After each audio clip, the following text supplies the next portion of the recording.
এরকম একটি মাছের রেসিপি যদি আপনার পাতে পড়ে, ছোট বড় সকলেই আপনার কাছে বারবার খেতে চাইবে। নমস্কার বন্ধুরা, কেমন আছেন সবাই? বং কিচেন উইথ বনানী চ্যানেলের নতুন একটি রেসিপিতে সবাইকে জানাই স্বাগত। আমি আজকে যে রান্নাটি করব তার জন্যে আমি যে উপকরণগুলো নিয়েছি সেগুলোই আপনাদের আমি দেখাবো।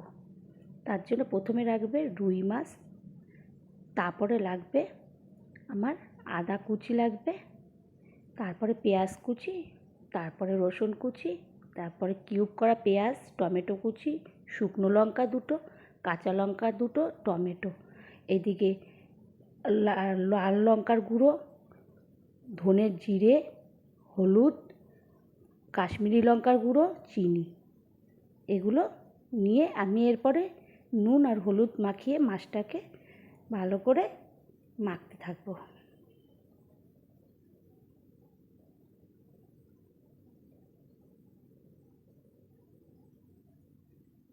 মাছটাকে মাখা হয়ে গেলে আমি একটি কড়াই বসিয়ে তার মধ্যে তেল দিয়ে দেব।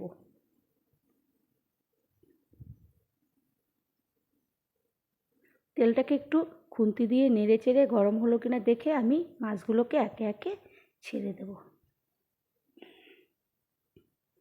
এরপরে আমি একটা মিক্সিং জারে আমি টমেটো, দুটো কাঁচা লঙ্কা, তারপরে আমি নিয়ে নেব পেঁয়াজ কুচিগুলো, তারপরে নিয়ে নেব আদা কুচি, তারপরে আমি নিয়ে নেব রসুন কুচি। এগুলোকে সবগুলোকে আমি একবার একটা মিহি পেস্ট তৈরি করব।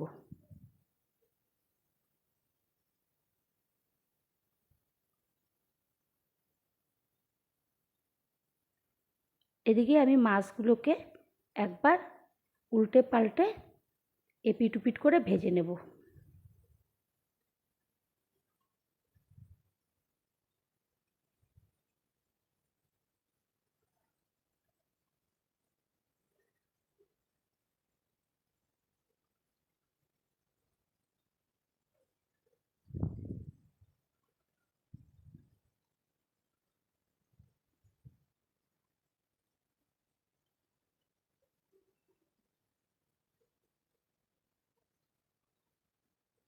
মাছগুলো ভালো করে ভাজা হয়ে গেলে আমি একটি পাত্রের মধ্যে একটা প্লেটে আমি ওগুলোকে তুলে নিয়ে নেব।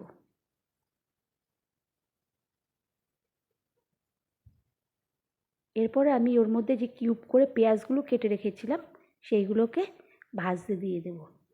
ভালো করে লাল লাল করে ওটা ভেজে নেব, কারণ এটা হলো রুই দো পেঁয়াজা। এরপর আমি ওটাকেও একটা প্লেটের উপরে নিয়ে নেব। এরপর কড়াইতে আমি আরও একটু তেল দিয়ে দেব।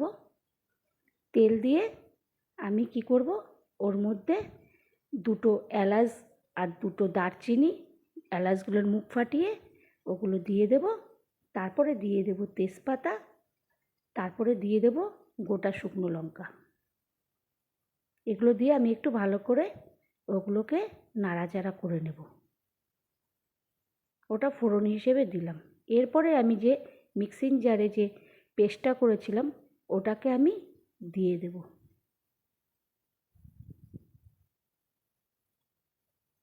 দিয়ে ভালো করে আমি এবার কষাতে থাকব।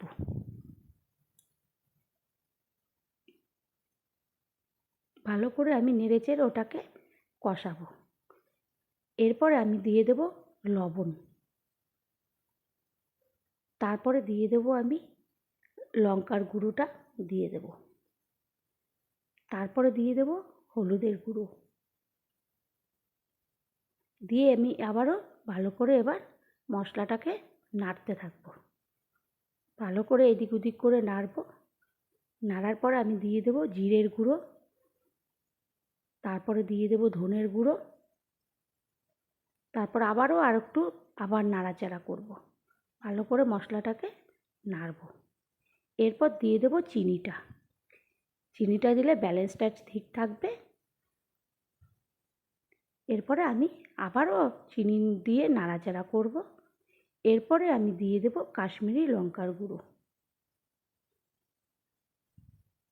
এদিকে ভালো করে আমি কষাতে থাকবো, ভালো করে নাড়াচাড়া করে কষাবো যতক্ষণ মশলা না ভালো করে কাঁচা গন্ধ যায়, না মশলার থেকে তেল ছাড়ে, ততক্ষণ আমি ভালো করে কষাতেই থাকবো।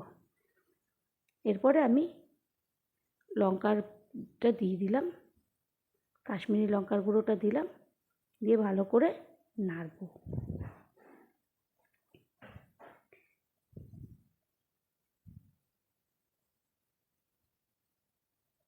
এরপরে দেখুন মশলা থেকে আস্তে আস্তে তেল ছাড়তে শুরু করে দিয়েছে। এরপর আমি দিয়ে দেব সামান্য ওই মিক্সির জারটা ধুয়ে জল। তারপরে ফুটে গেলে আমি দিয়ে দেব একে একে করে মাছগুলোকে সবকটা দিয়ে দেব। দিয়ে আমি ভালো করে এরপর খুন্তি দিয়ে আবার নাড়াচাড়া করে দিয়ে দেব। এরপর আমি দিয়ে দেব টমেটো কুচিগুলোকে।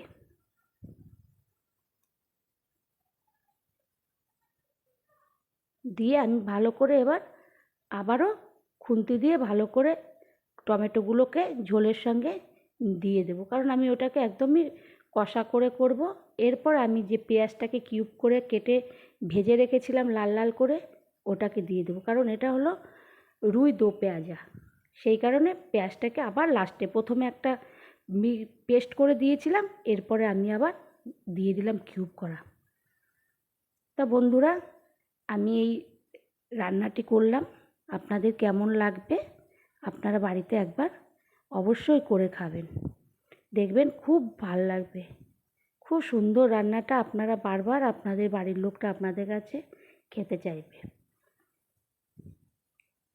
তারপরে আমি মাছটাকে ভালো করে নাড়াচাড়া করে এরপরে আমি একটি প্লেট নিয়ে মাছটাকে একে একে প্লেটের মধ্যে তুলব।